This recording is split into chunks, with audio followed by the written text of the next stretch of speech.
I think it's about time that we made something that's not an undergarment, so allow me, if you wish, to take you along on a little journey towards making a simple circa 1895 walking skirt. The pattern for this skirt comes from the appropriately 1895 ladies' tailoring guide entitled The Keystone Guide to Jacket and Dress Cutting, which is available free online and which I shall link down below. And because skirts are long, I decided to draft this on wrapping paper, because wrapping paper is also long, but probably isn't historically accurate, just so that you know. I'm not going to go hugely into detail on the drafting process here, since the instructions literally give you a step-by-step guide for how to draft a skirt, as this particular late 19th century tailor probably did in the period, so all of the information I'm using here is literally right there, and I won't bore you with the technicalities if you are just here for the pretty pictures. These particular instructions were really quite easy to follow, as it's just a lot of straight lines and a couple of curves, so this is definitely a really good project to start with if you're not yet hugely comfortable with pattern drafting. The guide gives 3 different fullness options: a very slim straight skirt, a slightly fuller one that he calls the bell skirt, and a super full one that he calls the umbrella skirt. I decided to go with the medium bell skirt shape for this.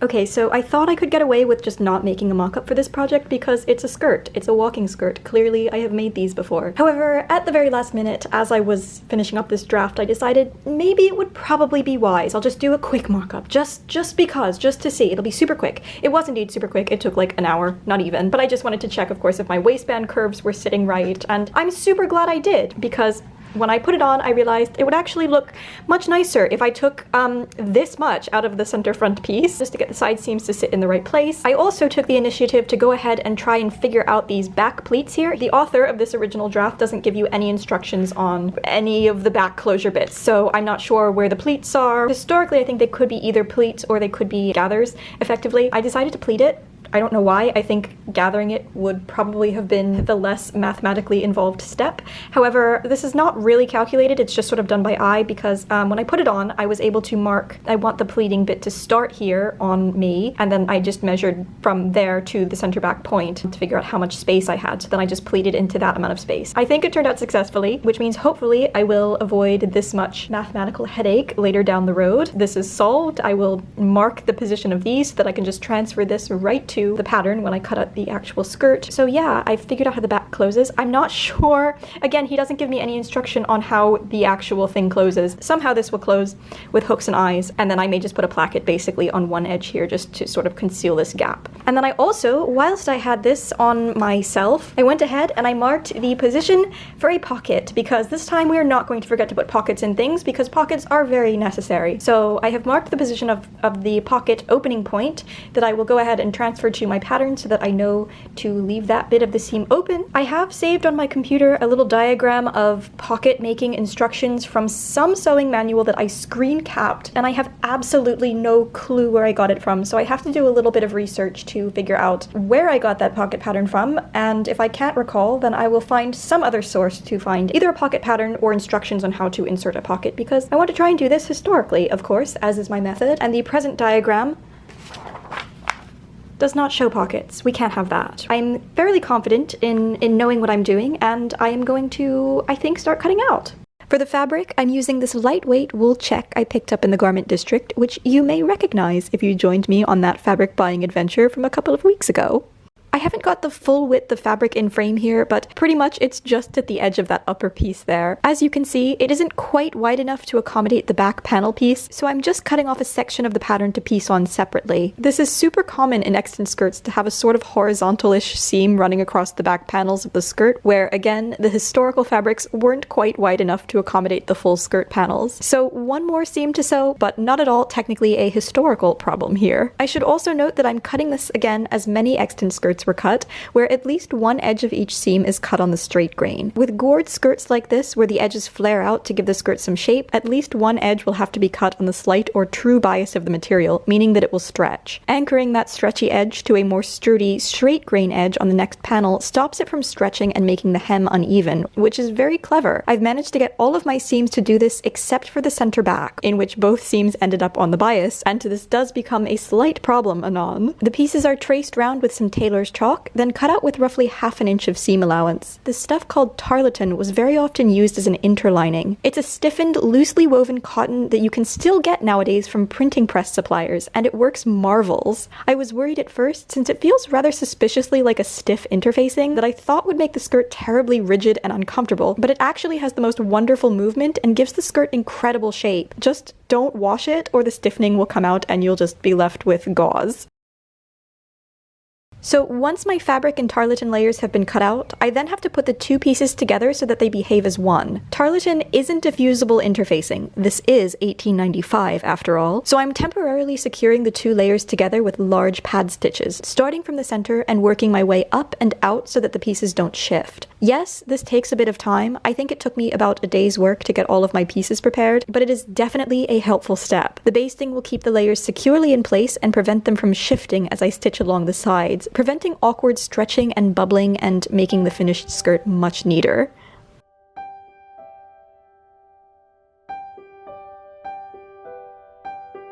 Now that everything is nice and secure, I can go ahead and start assembling the skirt. I'm just pinning out the darts here, and before I can assemble the panels, I first have to get the piecings together for those two back panels. These two little things are stitched together real quick using a hand-turned 1891 Singer machine, then given a press.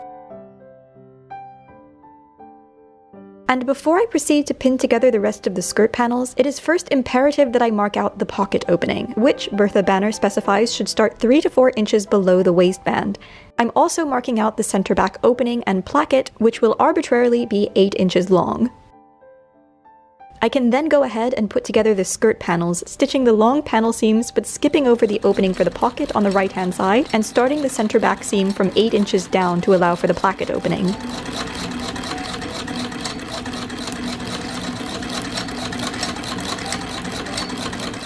And everything is given a good press to flatten the seams, accommodating for the bit of hip curve at the top. Oh my goodness, so I didn't even make an effort to try and match the pattern here, but somehow it ended up matching up near perfectly. Oh my goodness, some sewing god is smiling upon me in this very moment because this is incredible. Okay, so before we proceed, I think it is time that we look into the pocket situation because as Miss Bertha Banner so wisely says in her book Household Sewing and Home Dressmaking, pockets cannot be omitted from the making and cutting of skirts. A woman of very sensible thinking. So in her book she outlines two basic pocket shapes. One is this, she calls it the bag pocket versus the pear-shaped pocket. These are two different ones. This is just the front and the back of the pear-shaped one. This one's just folded in half. So I haven't decided which shape I'm going to go for this. I was just reading through it, looking at the instructions, trying to figure out which one was the least complicated. This one seems the most straightforward. However, I'm a little bit confused as to precisely how this attaches because this one I know it's got a slit down the front of one side of it so that this slit attaches to the skirt slit and then it's essentially just a little bag.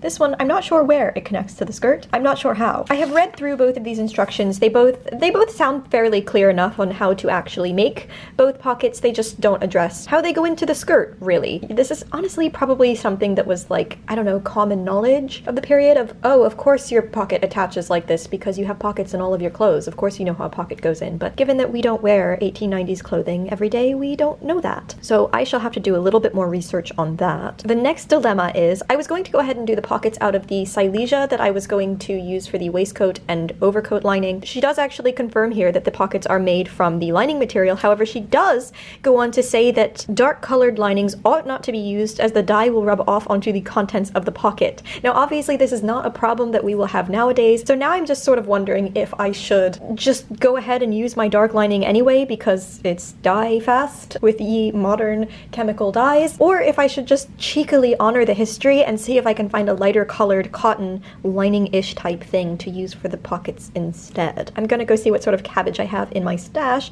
I know I do have light cotton lining material left over from my walking skirt, however that's black, which is even worse. Maybe I could use muslin or something if I've got heavier muslin. Yeah, that might work. Anyway, I think what I'm gonna do, I'm gonna go have a look at Janet Arnold and see, because I do know I have made an 1860s dress from Janet Arnold before, and there was it was the little pear-shaped pocket piece that came with the pattern for that. So I do know there's at least this one in the book, and obviously probably more, because if Miss Banner is correct in saying that no skirt can be made without a pocket, then surely Janet Arnold has more than one pocket style in her pattern book. So let's go see what Janet has to say. Here we go, here it is. This is the bag pocket shape that Bertha Banner was talking about, and look!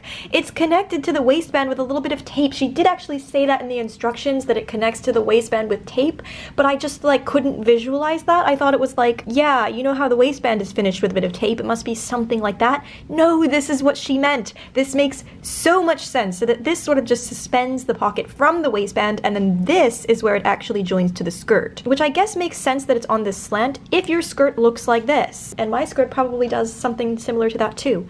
There is also the pear-shaped pocket, which also is suspended from the waist with a little bit of tape here. And it's interesting because Janet's marked the facings for these pockets exactly as Bertha Banner described them to be done, so fancy how that works out. Now I have a much clearer idea on what these pockets look like, what they are doing, how they are functioning, and now they both seem perfectly easily doable. I'm not entirely sure which one I want to go for now. Which one? Which one? I think what I'm going to do is I may attempt this one, if only because I feel like this is the one that I understand the least, and I maybe want to get a handle around this one. Also because Miss Banner does say that this gets folded in half. This pocket is just made from a strip, a 12-inch long strip that then, well, 14-inch long strip that just gets folded in half, so that's one less seam to have to French hem, as she says, which I think is the equivalent of a French seam, which if you have stuck around for a while, you will know that I have never done before, and I don't know how to do. Otherwise, I would probably do that instead of felling all of my seams by hand. It's really interesting because a lot of these pockets that are here in Janet Arnold actually have this sort of more, well, I mean pear shape to them, actual pear shape, whereas the one that Bertha Banner has drawn is sort of more oblong shaped, and she does specifically say that the bottom of this should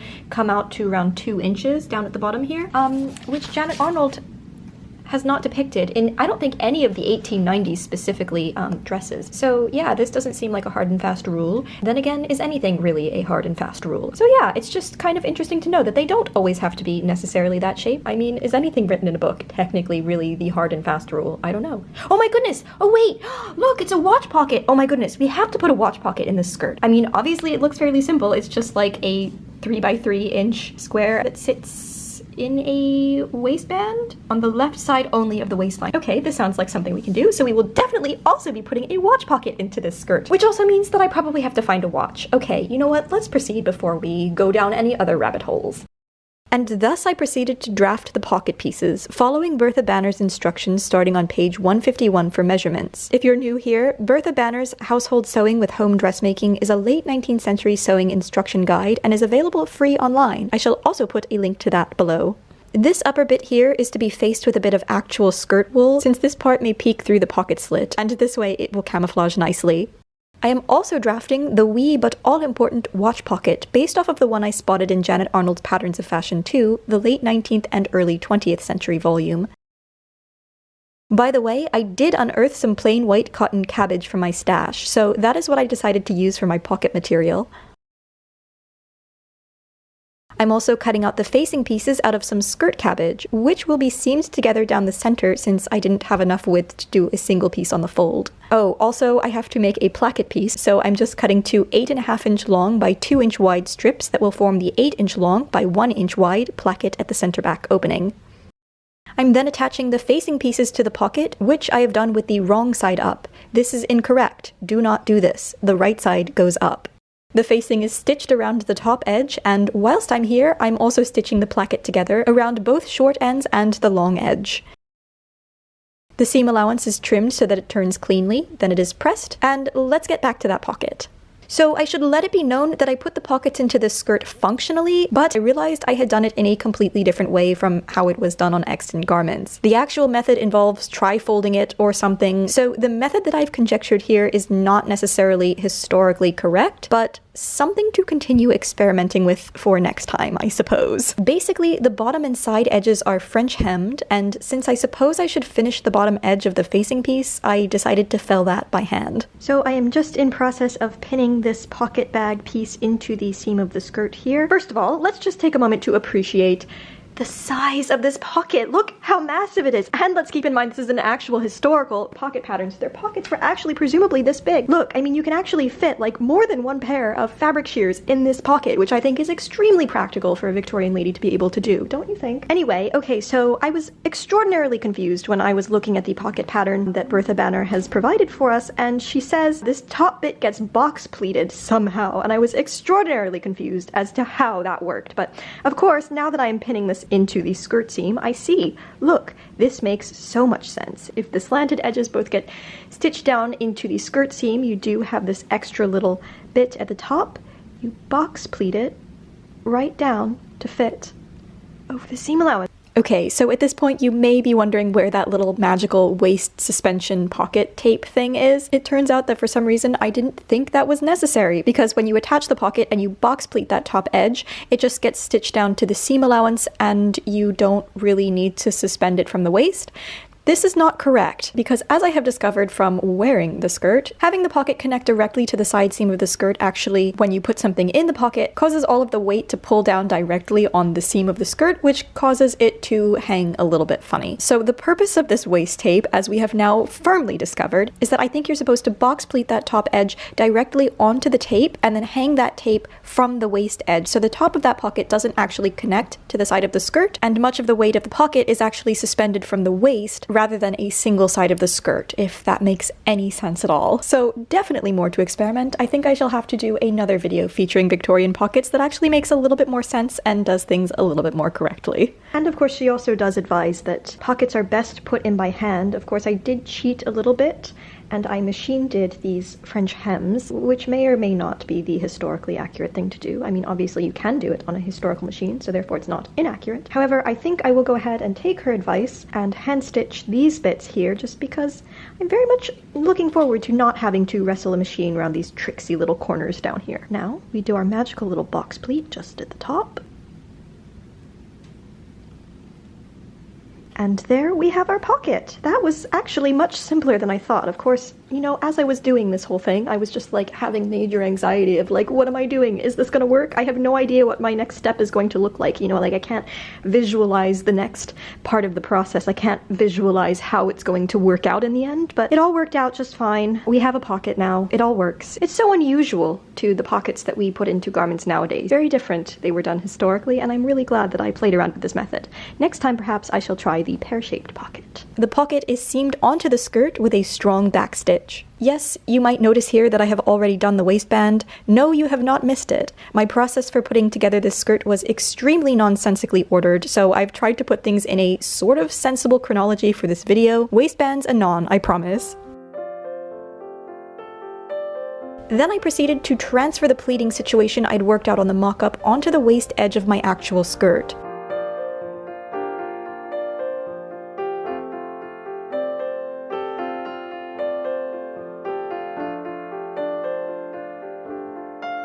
And I put it onto my dress form real quick just to make sure that everything hangs nice once the garment is vertical. At this point, I realized that the center back seam had lengthened quite a bit as it was on the bias and was causing the back hem area to sit funny. So I decided now to chop off the excess and level the hem. And as I was now satisfied with the pleating arrangement, I went ahead and basted them in place. Now it is time for the waistband. This consists of a 1-inch strip that will fold over into a 1/2-inch waistband, with the length of it at my waist measurement plus 1 inch for the placket extension, and of course seam allowances all around. It was super important in the late 19th century for waistbands to be as slim as possible so as to reduce bulk around the waist area. Lightweight silk or even slim ribbon. So my wool, although a very lightweight wool, is probably almost a bit much for historical preferences. However, I do plan to wear the skirt in real life with the waistband showing and not with a bodice over top. So I wanted the waistband to match the skirt fabric. Oh, and whilst I'm at the machine, I'm also stitching the placket onto the left-hand side of the center back at the open edge. I'm sorry, placket. I feel like I just keep glossing over you amidst other things, but you are very important and very much appreciated. The waistband is folded over in half over the raw edge of the skirt, the raw edge turned under on the inside and felled into place.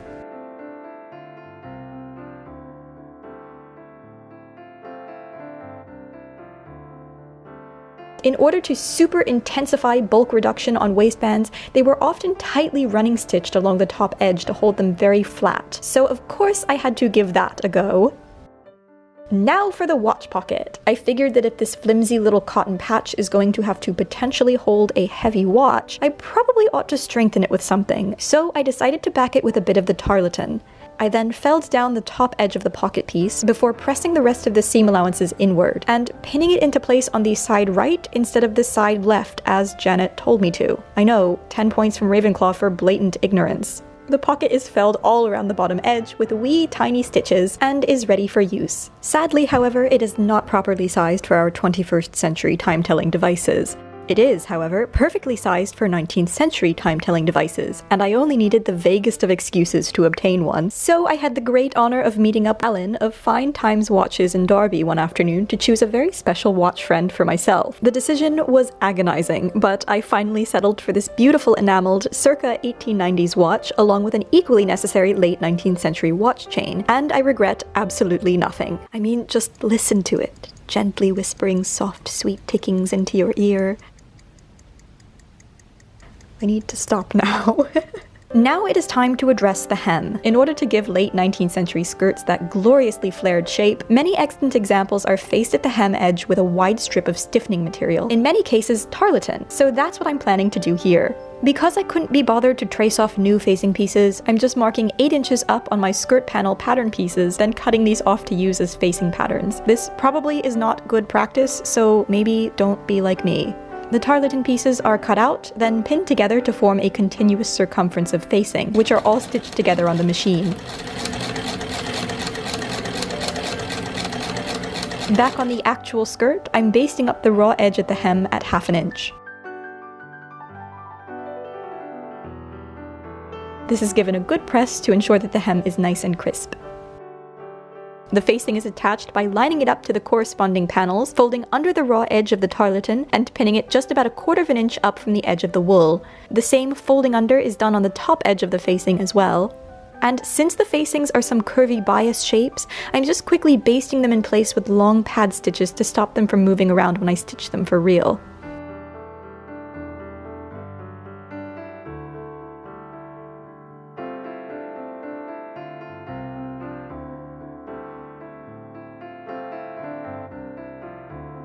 Both facing edges are hemmed in place. I should note that I was making a very complex effort to only catch the tarlatan layer here and not go through to the outer fabric in order to avoid the facing lines showing on the outside of the skirt, a task which proved very elaborate as even the slightest catch of a wool fiber would show through to the outside of the skirt. So I ended up pretty much holding the work entirely vertical to float the tarlatan away from the wool to stitch. This took ages. And as it turns out, Victorians ain't got time for that because most of the extant skirts I've seen since feature unashamed facing lines on the front. So definitely noted for next time.